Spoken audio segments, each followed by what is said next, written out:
It's Purple Daily on Score North and ScoreNorth.com. It goes way back even with this scheme back to Denver. He's played the position of center, so he really knows his stuff and has great command of our offense. So I think it's been a really smooth transition, and it'll be great to still have Rick in his role from a distance, being able to speak into the run game plans and the pass protections and just the strategy week in and week out. There he is, the Dagger Doctor, the secondary slayer and the fourth quarter pharaoh himself. One of the 18 best quarterbacks in the world, which we'll get to. Does he ever wear the same Vikings cap? I feel like every time I see Kirkers, he's wearing a different Vikings cap. Dude, if you made $30 million a year, you would wear different socks every day. I wouldn't. Rich people don't wear the same clothes Brett twice. Favre wore that same disgusting Nike hat every time. Oh, fair point. Or was it a new one that did he have someone that pitchers will have someone mud up the baseball or whatever, or kickers with their footballs? Did he just have a guy that made his hat look like that? And it was a new hat, but it was just a fat guy who would put the hat on and sweat profusely and then be like, "Okay, Brett, it's ready," and use it as toilet paper. Ugh. This is Purple Daily. Wow.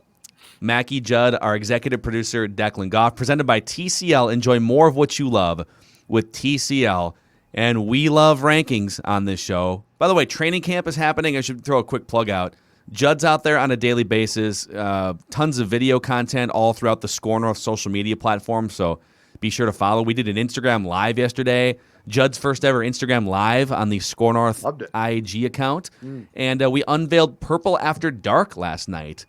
Purple Daily, but with a couple adult beverages and taking your comments, so we'll do that a couple times a week. So, hey, we're the place to be for daily Vikings entertainment here, Purple Daily and Score North, and we love rankings. And Mike Sando, friend of the show from The Athletic, every single year, he surveys, well, I'll just give you the details here, an all-star voting panel that this year included 7 general managers, so basically 20 to 25% of the GMs in the league, 5 head coaches, 11 coordinators, 15 other executives, 7 quarterbacks coaches, and 5 other NFL people working in front offices or in other coaching capacities, so consultants or whatever.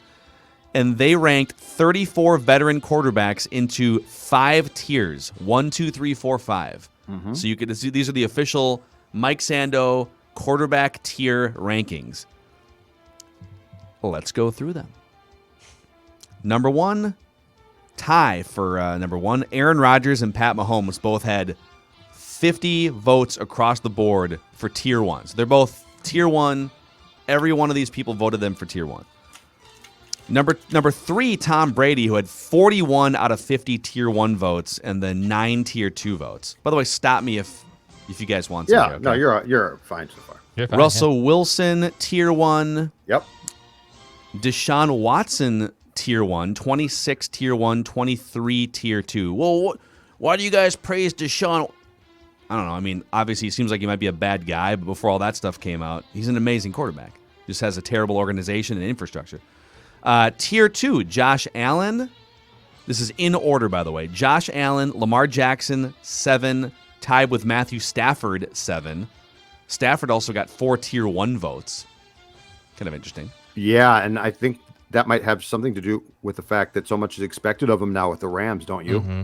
Yeah. I agree. I think the perception, including from me, of him has now changed because he's not a Lion. Dak Prescott and Justin Herbert tied at 9. So a lot of love for a couple young quarterbacks there across the league. And again, these are GMs, coaches, quarterbacks, coaches, coordinators. 11, Matt Ryan. We're still in tier 2 here. Kyler Murray, 12. Ryan Tannehill, 13. Okay, still in tier 2. Okay, Kirk's got to be next. Joe Burrow, 14. Joe Burrow, who played half a season as a rookie, right? But people think very highly of him. I love him. Can you go back and look? Are you sure that you haven't missed Kirk around 12? I'll scroll back up. Ryan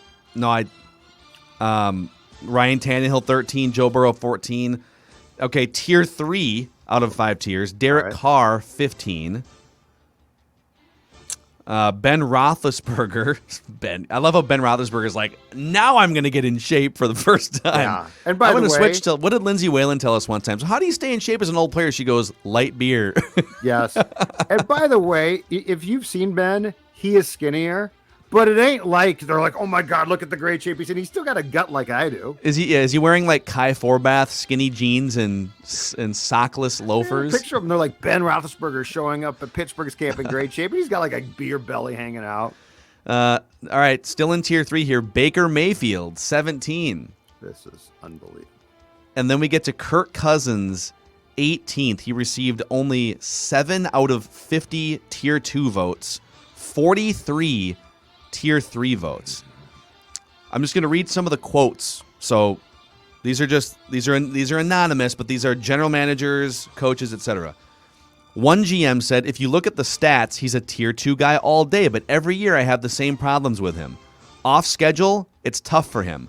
When the guy is open, there's no one more accurate, but when the game picture is not perfect, he's not as good off schedule as some of the other guys. I'd give him a tier 2.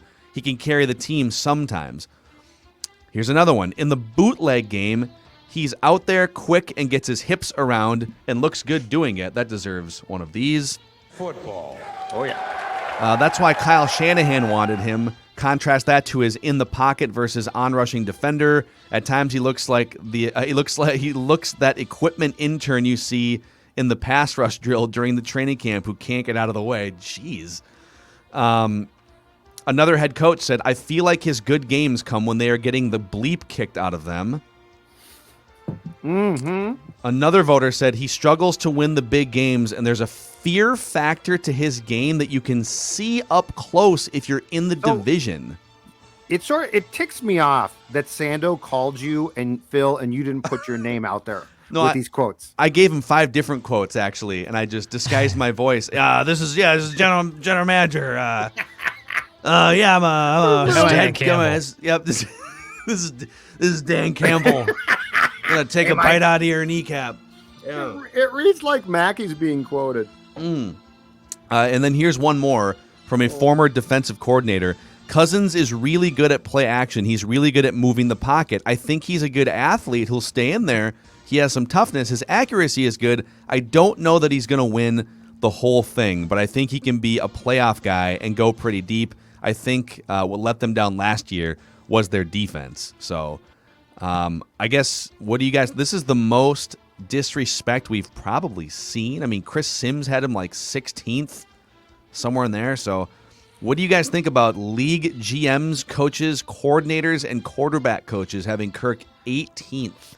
First of all, I think that last quote, I don't know if he's like a good athlete, but as far as an athletic QB or for that position, I guess he gets by.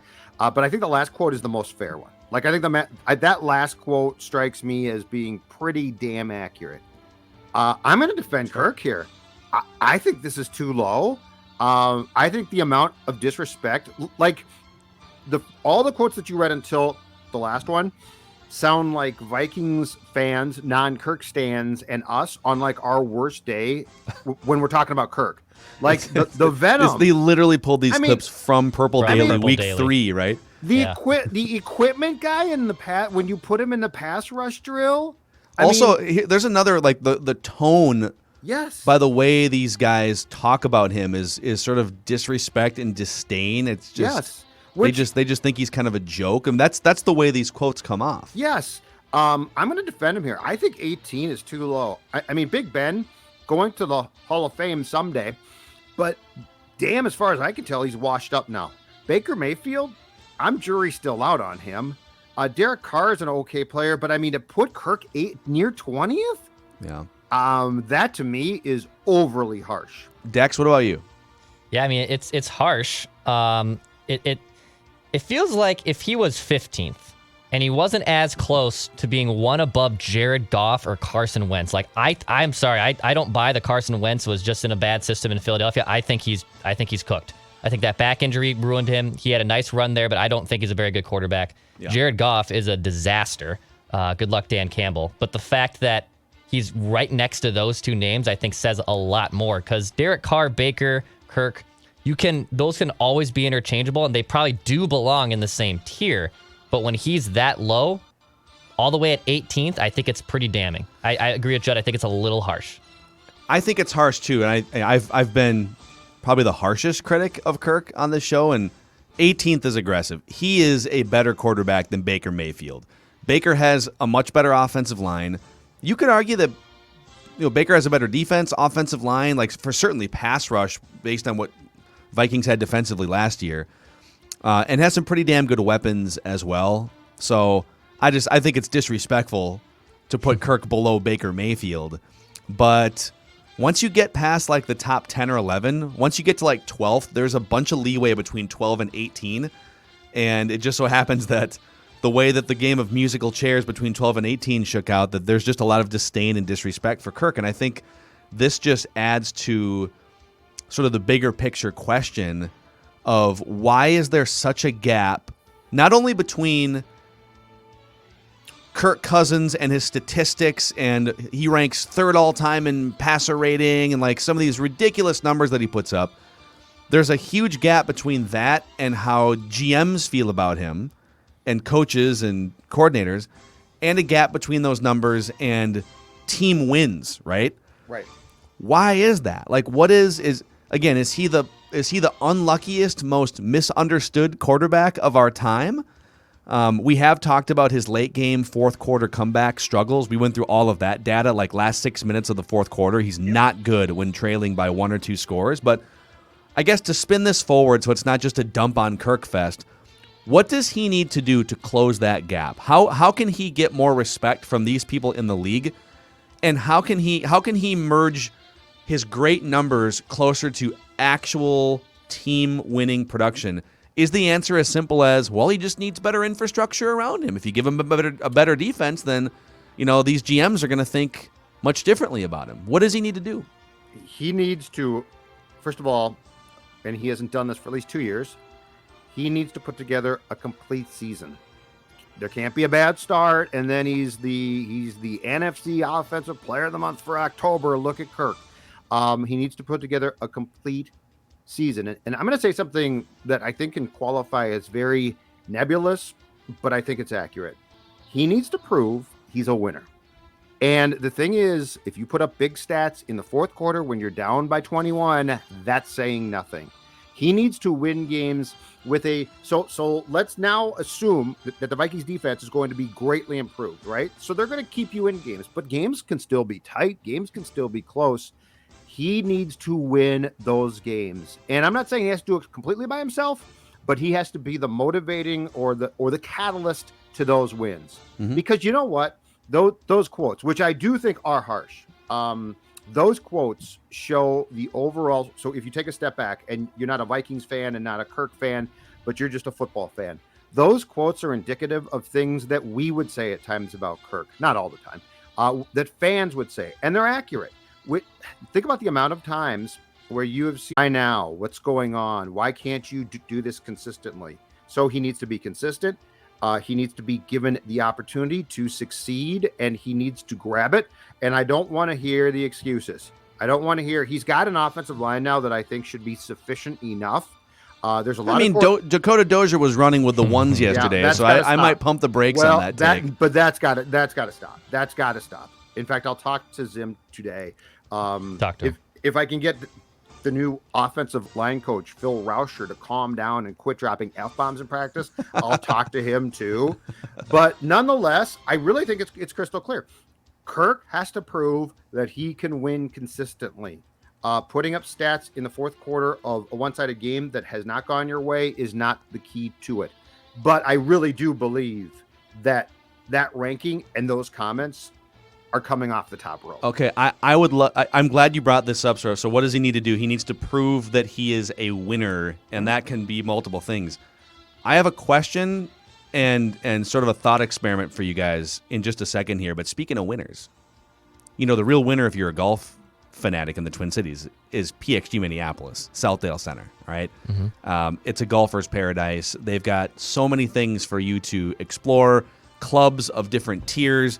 On the top shelf, it's the Gen 4 clubs with drivers, fairways, hybrids, irons, the best performing clubs PXG has ever made. It's just a fun company. It's a fun place. PXG Minneapolis in Southdale Center, and find out more at pxg.com/Minneapolis. So, You like that? You like that? on this notion of being a winner, I think, and I have had spirited conversations on Instagram and Twitter with a lot of Vikings fans, whether it's bloggers, podcasters, Vikings Twitter. A large sector of Vikings Fanville or Bloggerville dismisses Kirk's 500 career win percentage as being irrelevant. Like, because people cite, and I do this, I mean, he's played over 100 games as a starter in the NFL, and his winning percentage is exactly 500. How does he put up these ridiculous numbers and it doesn't translate to more team success, right? It doesn't compute. What's the missing chip there? And the response is always, well, football is a team game. You can't pin wins and losses on one guy. It's a team game. Yep. And I think my two comebacks to that would be, if football is the ultimate team game, why do quarterbacks get paid 2 and 3 and 4 times as much as other positions? Then why are we paying a quarterback $45 million to the cap next year, and like a wide receiver makes $14 million, right? Well, it's a team game. Everything's equal. Well, quarterbacks have more influence. Quarterbacks are the leaders. Quarterbacks set the tone. And so it is a team game, but quarterbacks have much more influence on the result of the games than other members of the team, right? And the second thing I would say is, I've been an analytics guy my entire career in media. Like, I was spreadsheets guy covering baseball. I've been a PFF diehard my whole life doing these shows. But there is something interesting if you strip away all the advanced stats and you just look at the most basic stat of all that people mock and ridicule, right? QB wins. You're a casual if you refer to QB wins. You can't pin a team stat on one guy, right? But it's funny, if you give enough sample size over 50, 100, 200 career starts. I'm not talking about one game. It's tough to pin it all on one guy in one game. But if you give 50, 100 plus career starts, it's kind of funny how the all-time win percentage list shakes out correctly, right? So I pulled this list from footballdatabase.com. Quarterbacks with at least 50 starts in their career, okay? Here are, in order, the win percentage leaders. All-time, this is just quarterbacks, okay? Number 1, Pat Mahomes. Number 2, Tom Brady. Number 3, Roger Staubach. Number 4, Joe Montana. Number 5, Peyton Manning. Number 6, Terry Bradshaw. 7, Bob Greasy. He's a Hall of Famer. Now, here's an outlier. I'm not saying this is foolproof and perfect. Sure. Jim McMahon is in the top 10. Jim McMahon was also part of a team that had maybe the greatest defense of all time for a large chunk of the 80s, and he got to sort of just ride that wave. He also had maybe the greatest running back of all time. So you got to score 17 points today, Jim. Why don't you turn around and hand off to that running back, Walter Payton, right? Russell Wilson, Ben Roethlisberger, Aaron Rodgers, Hall of Fame, right? Yep. So are you going to tell me that it's just a coincidence that, or those guys are just lucky? Well, those guys, hey, football's a team game. Everyone's equal. Those guys just had amazing coaching, defense, offensive line, skill position players over 15 years of their careers, right? And while some of that is definitely true, I mean, Joe Montana, for God's sakes, had Hall of Famers all over the place. There is an element of having infrastructure around you. But what's the one constant over the 15-year careers that I just listed? Those guys. Those guys are the ones that are driving and influencing winning more than anything else on their teams. Mm-hmm. And so even though, yes, you can't pin one win percentage stat on just one guy, like you should use more context, it is telling that over 100-plus starts, Kirk is 500. A lot of that is on Kirk not being able to rise up late in games when his team is trailing or playing poorly against some of the best teams in the NFL, right? So I thought that was an interesting exercise, and I think we should stop dismissing QB wins once you get to 50, 100 starts as just being irrelevant entirely. So the problem that Kirk fans run up against, too, with the Sando, that piece that he does, is those quotes are all coming from people who work in the game. So they're not coming from rando fan. They're not coming from bitter better. They're coming from executives and coaches who do this for a living. And this is what I always tell people. Like fans are like, well, yeah, but I mean, the team doesn't, the team, I root for the team and the team thinks things. People in the business pick this stuff apart more than anybody. They don't sit there. They're far more like we are. Now, they wouldn't admit it because they don't want to, but they're far more like we are than they are like fans are, because if you're a fan, you're going to get fired. So their perception of Kirk, I think it's very harsh, but it's real. Like, that's really how they feel. And that's why they won't go on the record with their names, because it would make them look bad if they did. So Phil, the exercise that you did just sort of plays into how people feel about the game. I mean, Tom Brady still has a job because he can win a ton. He doesn't have a job because, oh my God, have you seen a statistical line? His stats are still great. And by win a ton, there are things process-wise that Tom Brady does. Because you could actually look at Tom Brady and Kirk Cousins statistically, and if you didn't know anything about those guys other than the stats on ProFootballReference.com, you'd be like, oh, very interesting. Like, it's kind of a coin flip of who you might take, right? There's things behind the scenes. There's things at practice. There's things in a huddle, things during, critical moments of a game that don't show up necessarily.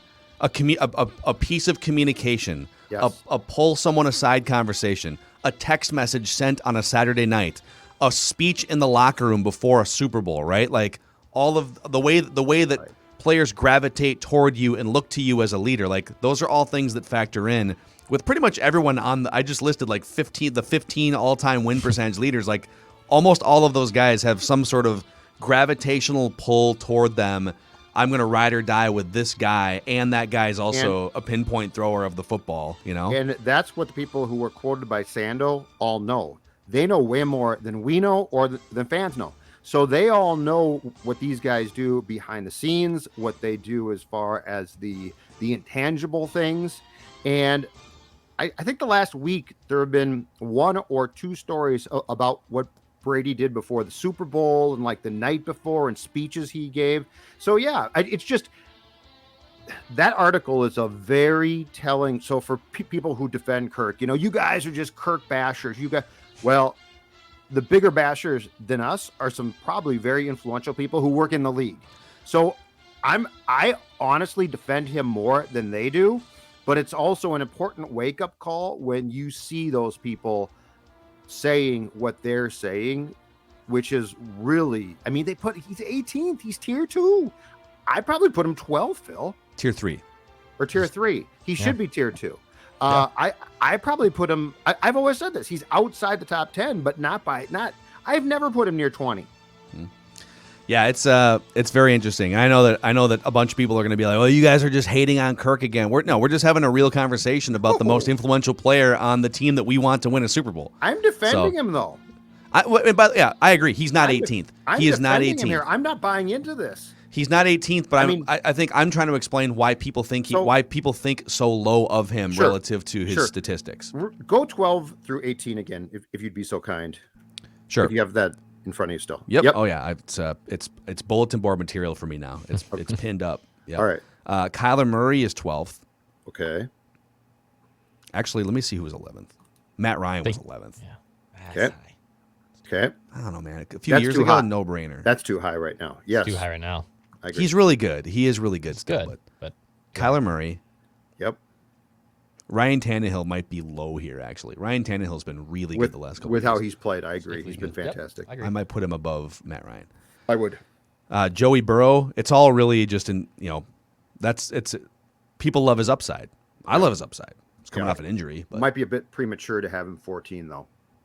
Sure. Right now. Sure. Derek Carr. Disagree. That's a tough one, man. I disagree. Kirk is above Derek Carr. Kirk is above Derek Carr. Yeah.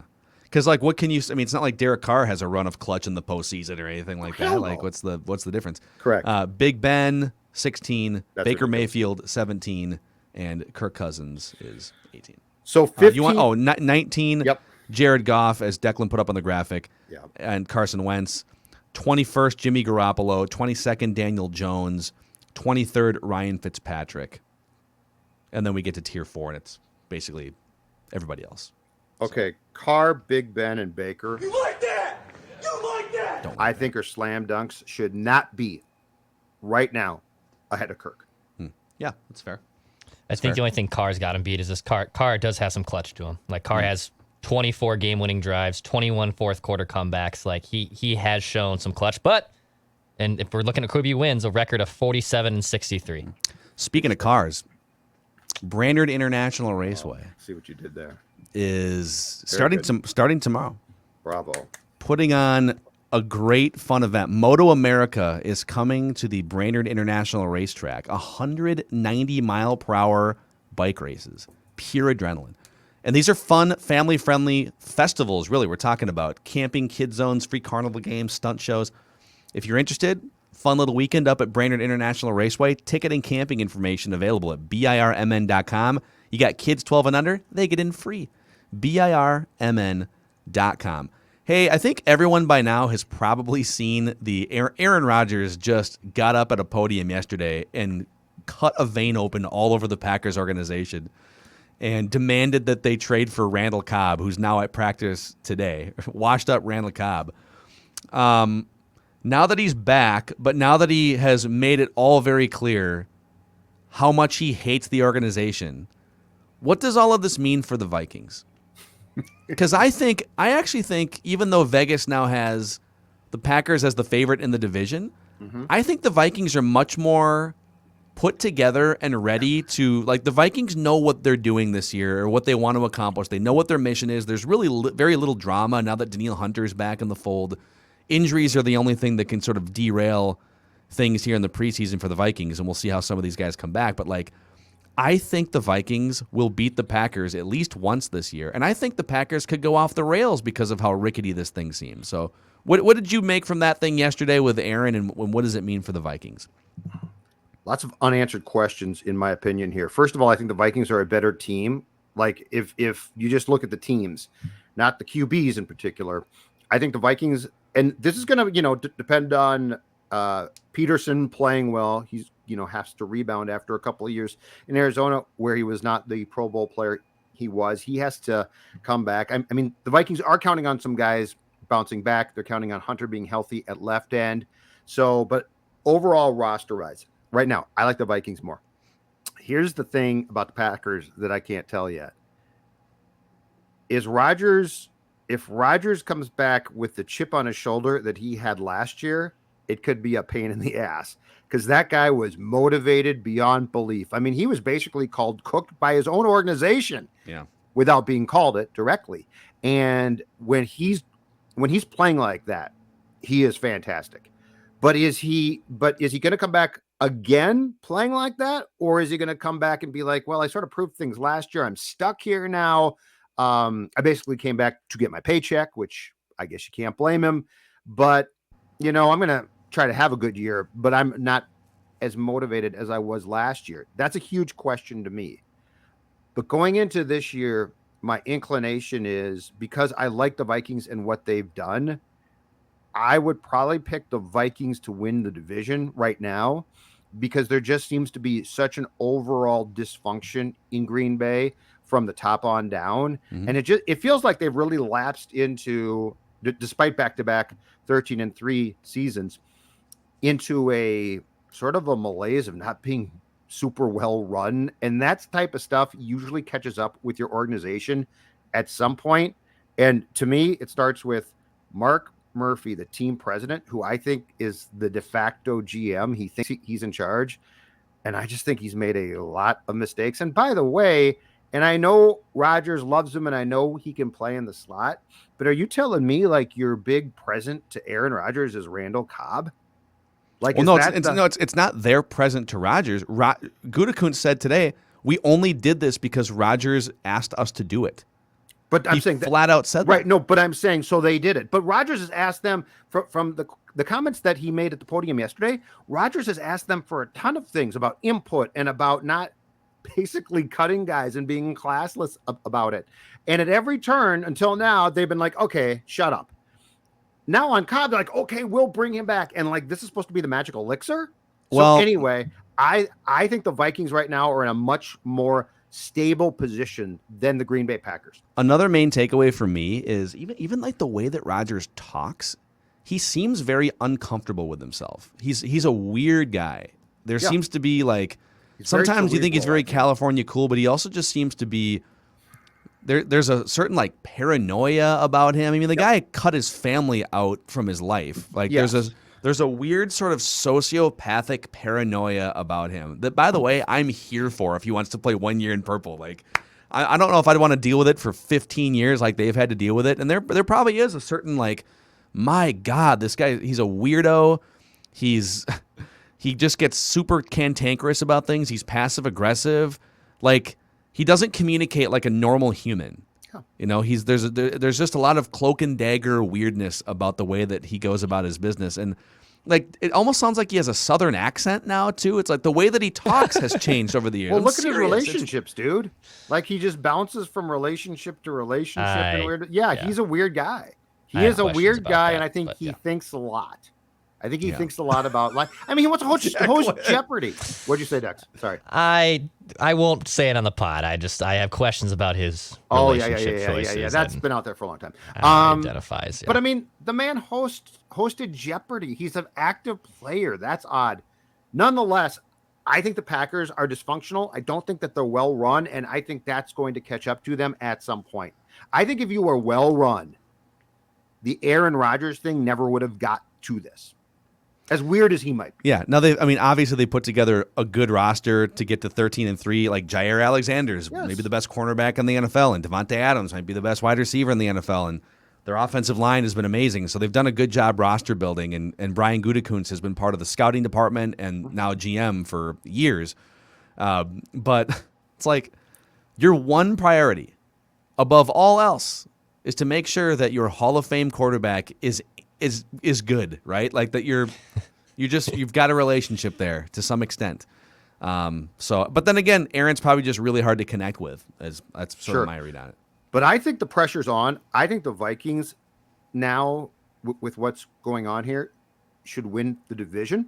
And I think that pressure should be there. I really do. Like, this is go time. Go time. Tiny Nuggins Waterboarder tweets into the show. Listening to last night's Purple After Dark podcast, I'll tell you my conspiracy theory as to why Dakota Dozier is still a Viking. Okay. He's kept around so people don't spend the entire time arguing about Cousins. He's a vitriol blocker, the only blocking he excels at. Okay, that's good. Damn, that's good. If we had Score North merch, I'd send him something. That's a great one. Yeah, we do. Dex, your thoughts on Rodgers and the impact on the Vikings, and then I'm going to quiz you guys on the random Viking of the week. I mean, I still think the Vikings are a better team. I think he's absolutely a Madonna, and I would love him on my team. I still want him. He's still the best quarterback in the league. For like a year. Not named Pat Mahomes. For like a year or two. Yeah. Not going to lock him into a 4 or 5 year deal. Yeah, like Favre. But he has this team by the you-know-whats. He literally has the organization by the you-know-whats. And Brian Gutekunst had to trade for Randall Cobb to keep him happy. And that says an awful lot. So I do think the Vikings are still the favorite, but it's going to be a leap show. But why did he come back so quickly? Like, that whole thing, months of this buildup, right? And then he's just like saunters in, I guess I came back. Why wouldn't they trade for Julio Jones? Like, couldn't they have, or maybe they were like on non-speaking terms when that whole thing was going down. But like, how is Randall Cobb the kid that's going to hold the divorce together or the couple together? How is it Randall Cobb? Like, of all the people. By the way, Randall Cobb's hanging out there in Houston, probably thinking, all right, so my career is kind of winding down here, and it's cool, whatever. I'd like to win a championship, but I've made millions of dollars, and now it's like the pressure on Randall Cobb to live up to the guy that he was 6 years ago, because Aaron Rodgers has said, listen, you guys need to listen to me. I know what impact moves our team needs, and we need to bring Randall Cobb back. And Cobb's like, dude, I'm not the same player. I'd fire him as GM. I'd call Rodgers in and say, dude, you're fired as GM if you think Randall Cobb is going to help you. The same team. So Favre tried to get Moss. That's a little different. Different. But I'm saying he tried to get Moss, which was fine. Then, last March, Aaron basically told him, here's what we should do. They blew that off. And now they're listening, and it's Randall Cobb. Hey, and we got Jordy Nelson on the horn too. You want him back, Aaron? Yeah. Jordy's like, no, dude. No, dude, I'm not coming back. No, don't do that to me. All right, it's time for the random Viking of the week here on Purple Daily, where I give you guys clues over the course of, I don't know, an undetermined amount of time, and you guys each get 3 incorrect guesses in a competition to the death against each other. And Random Viking of the Week is presented by Federated Insurance. They've been helping businesses with risk management tools and protection for over 100 years, based in Owatonna, Minnesota. They've also been supporting and raising money through the Federated Challenge for Big Brothers Big Sisters. Over $41 million raised since 2005. Find out more about Federated Insurance and even Big Brothers Big Sisters, bigbrothersbigsisters.org. You guys ready? Clue number 1. This random Viking of the week hails from New Orleans, Louisiana. This random Viking of the week was once a Rose Bowl MVP.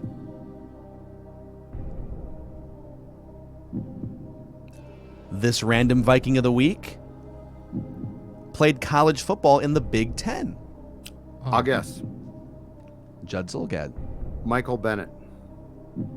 It's a great guess. You put all those, I think all those, I don't know where he's from. I don't know about but his birthplace. That's the only problem. All right, this random Viking of the week is now a sports talking head. I'm going to let that sit for a minute. I'll tell you where at some point in a future clue. The Big Ten thing threw me off. I had a pretty good inkling until you said Big Ten, and now I'm off. And he's now a sports talking head. This random Viking of the week was a second-round draft pick.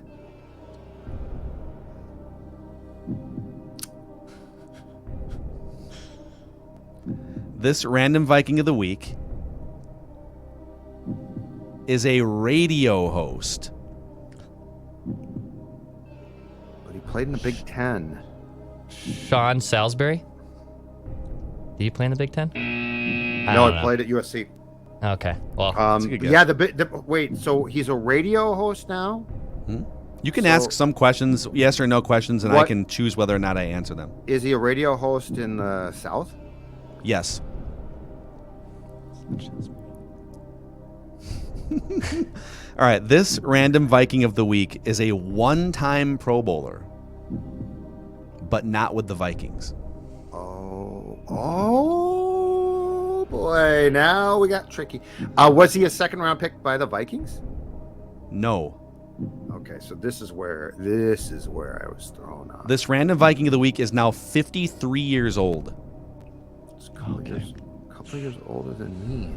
Played in the Big Ten. This is a tough one. This random Viking of the week, in his 3 years with the Vikings, accumulated 2,266 yards from scrimmage. Oh God. This random Viking of the week played at Michigan in college. no. Anthony Carter? Yeah. This random Viking of the week also scored 27 touchdowns in 3 years. With the Vikings, I should say. Jake Reed? Yeah, he didn't play at Michigan. Oh, you're each down to your last guess. Has Declan guessed twice? Yeah, definitely guess Sean Salisbury too. Oh, okay. All right, this random Viking of the week 26 touchdowns. tallied 1,689 rushing yards specifically in 3 years with the Vikings. All right, I'm gonna guess. I'm gonna guess once more, and if I'm wrong, Declan wins by default. No, Declan's got to earn it. Otherwise, I win. Yeah. Oh, I didn't know you could win. Sorry about that. Leroy Horde. Wow, Judd Zulgad. Never got that. Going for it all. That. So Leroy Horde is a morning show host on 790 The Ticket in Miami. That's right. I forgot about that. That's and he was, well, as they say, need 3 yards, he'll get you 3. Need 5 yards, he'll get you 3, right? Leroy Horde, man. Leroy Horde. The difficult thing about it at first was I thought he was drafted in the second round by the Vikings. But then when you said that, it got to be a little. I would have never gotten that. So that was a little before Declan's time, but he did. Yeah. He was very prominently featured on the best Vikings team of our lifetimes, 1998. I mean, he was like the short yardage touchdown guy in 98 and He's a good 99. player. 500 yards rushing or something. So there it is, random Viking of the week. All right, we're going to take a deep breath because we got to send Judd out to training camp. But all kinds of the central hub for everything we're doing this week is the Score North app and scorenorth.com, whether it's daily Vikings entertainment, whether it's Mackie and Judd, the Scoop with Doogie, Royce Unchained, all of Judd's work, written, social media. Scorenorth.com and the app are the one-stop shops, but we appreciate everyone who has helped drive us up to like 22 or 23,000 YouTube subscribers between Purple Daily and Score North. It's just been, we set out this year, we said, all right, between the two channels, Purple Daily and Score North, we want to get to 20,000 subscribers. It'd be awesome. We're already at like 23,000, and we still have the entire football season to go. So thank you guys for helping build this community. It's been a blast, and we'll see you guys tomorrow here on Purple Daily.